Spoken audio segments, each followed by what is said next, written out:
सोलापूरच्या मोहोळमध्ये मुसळधार पावसामुळे शेतीचं प्रचंड नुकसान झालेलं आहे। जोरदार पावसामुळे कन्हेरी गावामधील टरबूज उत्पादक शेतकऱ्यांचं लाखो रुपयांचं नुकसान झालं।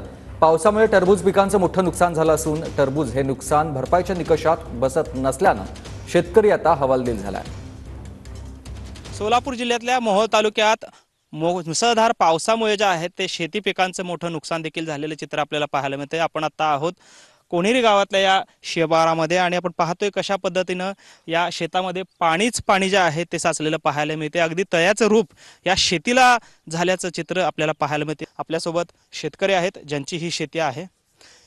काय परिस्थिती आहे? तुमचं टरबूज आता पूर्णतः जमीनदोस्त झालेलं चित्र आहे।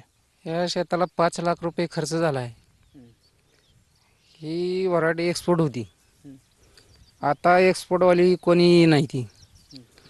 आणि पाऊस इतका पडला की असे ही सडून गेली सगळी खरबूज। कोणी शासनाकडनं लोक आले होते का पंचनामा करायला आणि काय सांगितलं? एल वर्गी बसत नाही म्हणतात ते, एल वर्गी बसत नाही म्हणतात। कृषी अधिकारी आले, तलाठी आले, एल वर्गी बसत नाही म्हणून सांगतात आम्हाला। मग पंचनामा होणार नाही तुमचा? आमचा पंचनामा होणार नाही। पंचनामा नाही तर नुकसान भरपाई नाही आहे? नुकसान भरपाई कधीच मिळणार नाही, पंचनामा झाला तर मिळेल ना। कॅमेरामन विनोद हुमनाबादकर सह सागर सुरवसे, TV9 मराठी, मोहोळ।